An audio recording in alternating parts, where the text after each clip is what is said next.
कि I think bank वालों ने कह दिया कि यार आप कोर्ट से फैसला ले आओ, हम आपको देने को तैयार, लेकिन कोर्ट से फैसला आएगा। लेकिन वही बात है ना, कोर्ट भी तारीख पे तारीख पे तारीख चलती जाती है। बट आई होप कि जो अब इलेक्टेड बॉडी आई है ना, उसके पास वो पावर होगी, वो एक बैकिंग होगी कि जैसे कि यार देखो, अब इलेक्टेड बॉडी फीफा ने रिकग्नाइज किया, हमें वापस करो, तो I hope the court do so.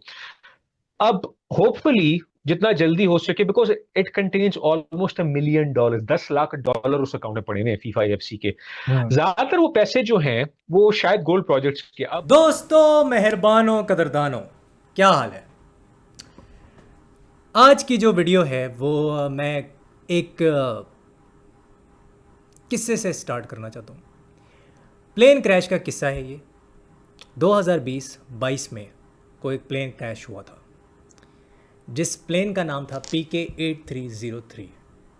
तुम कहोगे कि यार मैं तुम्हें ये कहानी क्यों सुना रहा हूँ, इसका एक बहुत गहरा ताल्लुक है पाकिस्तान फुटबॉल से। तो ज़रा गौर से दिल थाम के सुनो, दिल थाम के सुनो।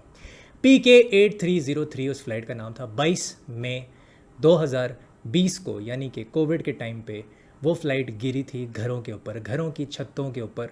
PIA की वो परवाज़ थी। उस परवाज़ के अंदर सीट 1C के ऊपर एक आदमी बैठा हुआ था, सीट 1C पे, और वो आदमी बच गया था।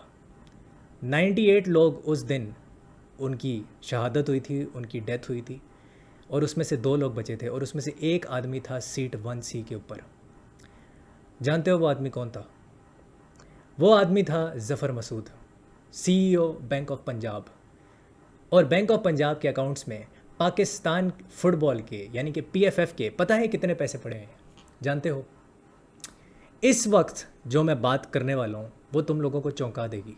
$10 लाख इस वक्त उन बैंक अकाउंट्स के अंदर पड़ा हुआ है, जो कि फ्रोज़न बैंक अकाउंट्स हैं बैंक ऑफ पंजाब के। और बैंक ऑफ पंजाब के एक अकाउंट के अंदर 6.5 लाख, $6.5 लाख पड़ा हुआ है, जो कि झंग प्रोजेक्ट जो था, फीफा प्रोजेक्ट जो था, झंग प्रोजेक्ट, जिसके पैसे फैसल साले हयात को दिए गए थे कि झंग प्रोजेक्ट के ऊपर फीफा प्रोजेक्ट पे काम करना है, फीफा प्रोजेक्ट के पैसे थे, ठीक है। उसके अलावा $4 लाख और पड़ा हुआ है, ठीक है। मल्टीपल बैंक अकाउंट्स हैं, वो मल्टीपल बैंक अकाउंट्स फ्रोज़न हैं बैंक ऑफ पंजाब के।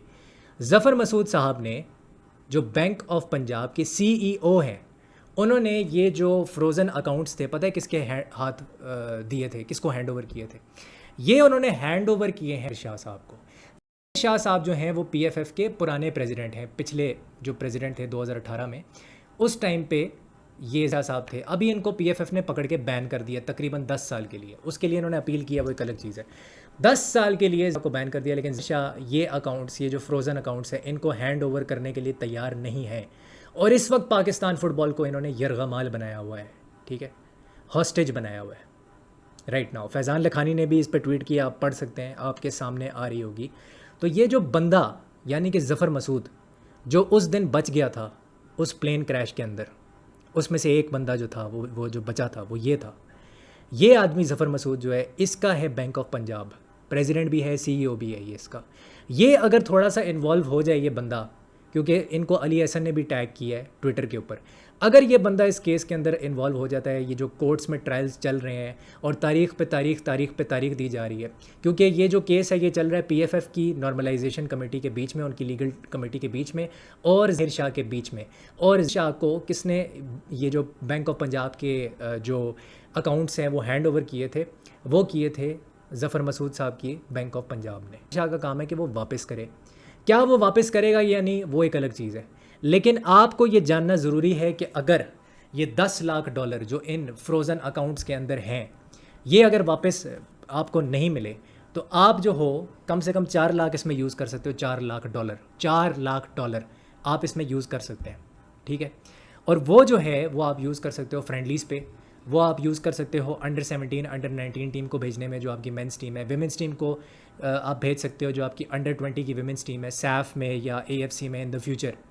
अभी आप नहीं भेज सकते, क्योंकि आपका ये सारा पैसा कहाँ फंसा हुआ है? बैंक ऑफ पंजाब में फ्रोज़न अकाउंट्स में फ्रीज़ हुआ हुआ है।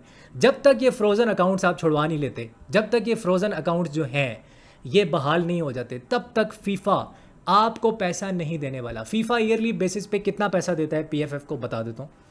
फीफा जो है वो ईयरली बेसिस पे आपको देता है $1.25 मिलियन पर ईयर, 12 महीने के हिसाब से, पर ईयर। और ये सिर्फ पीएफएफ को नहीं मिलता, ये हर फेडरेशन को मिलता है, दुनिया की हर फेडरेशन को हर साल। ठीक हो गया। इसके अलावा एएफसी कितना देता है, 500K से लेके 750K पर ईयर के हिसाब से। एएफसी ने पाकिस्तान को 10 साल से कोई पेमेंट नहीं की है, क्योंकि आपकी कोई इलेक्टेड बॉडी नहीं थी और कोई प्रेसिडेंट था ही नहीं जो इलेक्ट होके आया हो पीएफएफ के ऊपर। सही है। तो इस वजह से 500K और ये जो 750K है, ये इसके बीच में अमाउंट होती है। एएफसी ने आपको 10 साल से ये दिया ही नहीं है, क्योंकि आप इलेक्शंस नहीं करवा रहे थे। सही हो गया। इसके अलावा मैं बता देता हूँ 2015 से लेके 2025 तक जो भी फीफा ने आपके ऊपर कंट्रोल्ड फंडिंग की है, फीफा ने आपको पूरे पैसे नहीं दिए ना, क्योंकि कंट्रोल्ड फंडिंग हो रही थी, क्योंकि नॉर्मलाइजेशन कमेटी बैठी हुई थी। प्रेसिडेंट तो था ही नहीं पीएफएफ का कोई प्रेसिडेंट नहीं है पिछले 10 साल से प्रॉपर जो इलेक्ट होके आया हो। नॉर्मलाइजेशन कमेटी बैठी हुई है 10 साल से तकरीबन। ठीक है। तो इन्होंने आपको देना है, फीफा ने आपको देना है 10 मिलियन से 15 मिलियन डॉलर। ये जो 10 साल का है ना, ये 10 साल का 2015 से लेके 2025 तक ये आपको 10 से 15 मिलियन डॉलर मिलेगा, लेकिन किस्तों में मिलेगा आपको। ये सेक्शंस में दिया जाएगा, ठीक है, पर ईयर के हिसाब से दिया जाएगा। ये एक साथ आपको नहीं दिया जाएगा, क्योंकि फीफा जानती है कि पीएफएफ में कितनी करप्शन होती है और पॉलिटिशियंस आपस में कितना लड़ते हैं इसकी सीट की पावर को पकड़ने के लिए, ठीक है, और उसके ऊपर बैठने के लिए और उसका गलत इस्तेमाल करने के लिए, जो पीएफएफ प्रेसिडेंसी की सीट है। ठीक है। तो वो क्या करेंगे, आपको 10 मिलियन 15 मिलियन वो पूरा नहीं देंगे, वो आपको पर ईयर के हिसाब से देंगे। ठीक हो गया। तो ये आपके मामलात हैं। जब तक ये फ्रोज़न अकाउंट्स नहीं खुलने वाले दोस्तों, तब तक आप कोई फ्रेंडली नहीं करवा सकते, तब तक आप कोई किसी कंपटीशन में हिस्सा नहीं ले सकते, चाहे वो सैफ का हो, एज ग्रुप वाला हो, या एएफसी का एज ग्रुप वाला हो, या एएफसी कंपटीशन हो, जो भी हो। आप किसी भी फ्रेंडली में या एज ग्रुप्स की कंपटीशन में हिस्सा नहीं ले सकते हो। और आपकी जो एएफसी अंडर 23 वाली टीम है, जिसने सितंबर में जाना है, जो आपकी मेंस टीम है, वो भी जेपर्डी में आ जाएगी अगर ये पैसे ना मिले। जब फ्रोज़न अकाउंट्स खुलेंगे तभी आपको फीफा पैसे देगी, 10 मिलियन से 15 मिलियन डॉलर पर ईयर के हिसाब से अगर देखा जाए तो 2.5 मिलियन डॉलर मिल सकता है। ठीक है, एएफसी और फीफा की फंडिंग्स को मिला के। तो ये मैं चीज़ें क्लियर करना चाहता था कि आप कोई एज ग्रुप की कॉम्पिटिशन्स में हिस्सा नहीं ले सकते, पीएफएफ के पास इस वजह से पैसे ही नहीं है। ठीक है, ये पूरी दुनिया सुन ले, जहन नशीन कर ले, अपने दिमागों के अंदर बिठा लो, और ये वीडियो बेशक रिकॉर्ड करके इसकी क्लिप जो है ना शेयर कर दो। ठीक है।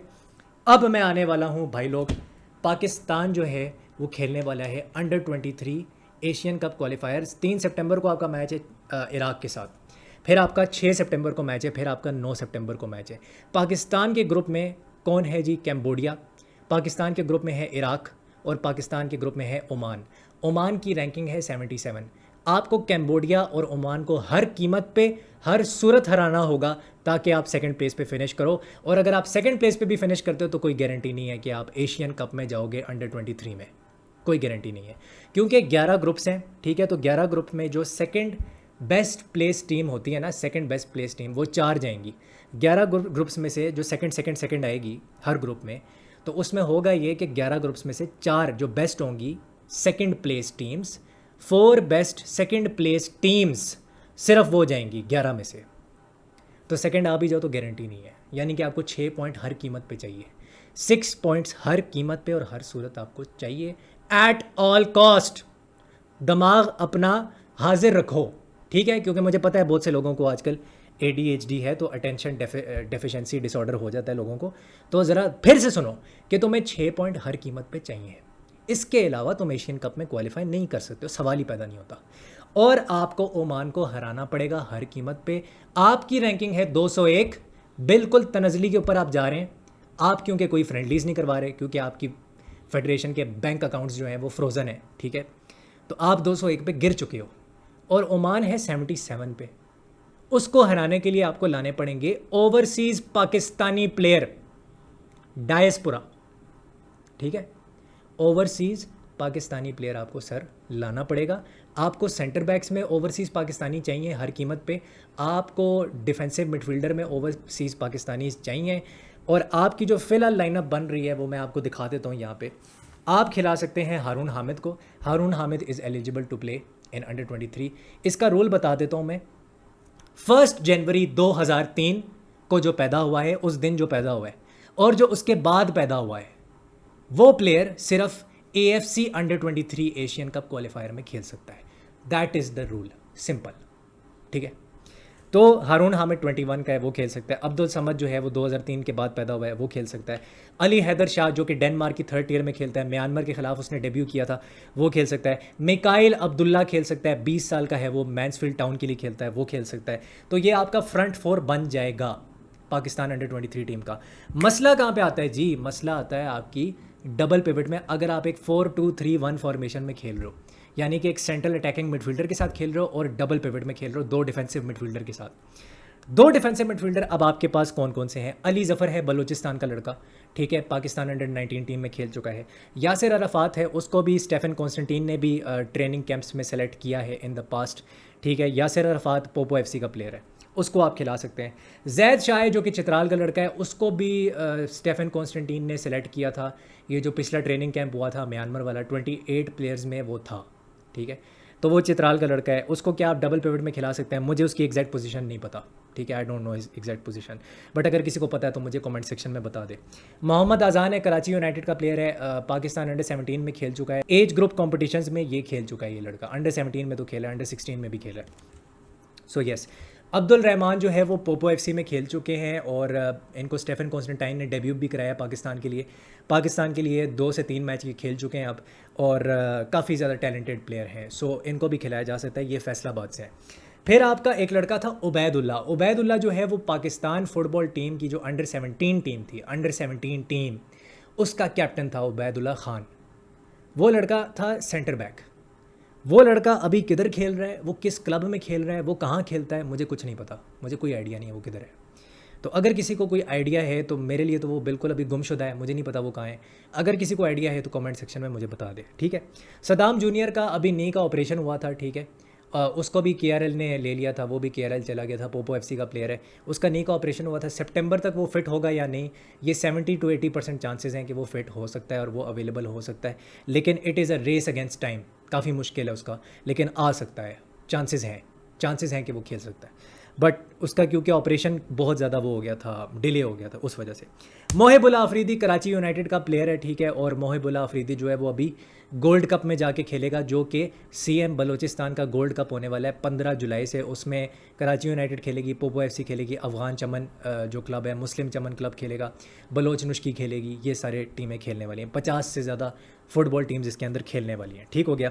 हसन अली है इसके अंदर, ठीक है, और उस्मान खान है गोल कीपर पोजीशन में। हसन अली वापडा के लिए खेलता है, उस्मान खान जो है वो पोपो FC के लिए खेलता है, और वो आई थिंक पैलेस्टाइन वाला मैच था उसके अंदर भी वो खेला था, जो AFC अंडर-23 का क्वालिफायर हुआ था एशियन कप का 2023 में, आई थिंक वो पैलेस्टाइन के मैच में था।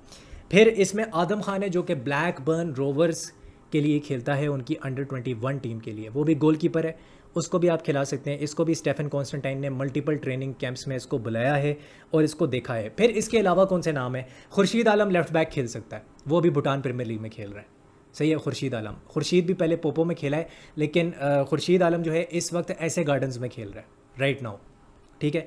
इसके अलावा नजीबुल्लाह अफरीदी है, वो राइट बैक भी खेल सकता है, राइट विंग बैक खेल सकता है, वो भी पाकिस्तान अंडर-19 टीम में खेला है और वो ऐसे गार्डन्स में खेल रहा है, सही हो गया।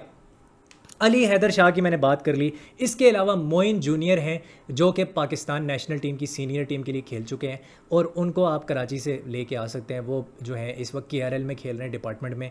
उसके अलावा अदील यूनस हैं जो कि 19 साल का है, पोपो FC में खेलता है और फॉरवर्ड है, स्ट्राइकर खेल सकता है वो, उसको भी आप खिला सकते हैं। इसके अलावा आपके पास कौन कौन से नाम हैं? आपके पास है जी सुभान करीम, जिसको मैं कहता हूँ सुभान करीम बेंजिमा। अंडर-16 में मल्टीपल गोल्स उसने मारे थे, 5 गोल मार चुका है। अंडर-17 में लास्ट ईयर उसने कोई 5 गोल मारे थे पकड़ के, तो वो गोल्स मार रहा है लेफ्ट राइट और सेंटर। गवादर का लड़का है, बलूचिस्तान का लड़का है। उसको कब आप लेके आएंगे अंडर-23 टीम में मुझे नहीं पता। अभी वो कहाँ खेल रहा है मुझे नहीं पता। कितने कॉम्पिटिटिव मैचेस खेल चुका है पिछले 1 साल में मुझे नहीं पता। किसी को कुछ नहीं पता कि वो क्या कर रहा है, ठीक हो गया। उबैदुल्ला की मैंने बात कर ली। इसके अलावा मोहम्मद ताहा है जो कि पोपो FC में खेलते हैं, उनको भी आप इनकलकेट कर सकते हैं टीम में। फिर आपके पास हयान खटक हैं, सही है, उनको भी आप इनकलकेट कर सकते हैं टीम में, जो कि अभी पोपो FC में गोल्ड कप के अंदर खेलेंगे, ठीक है।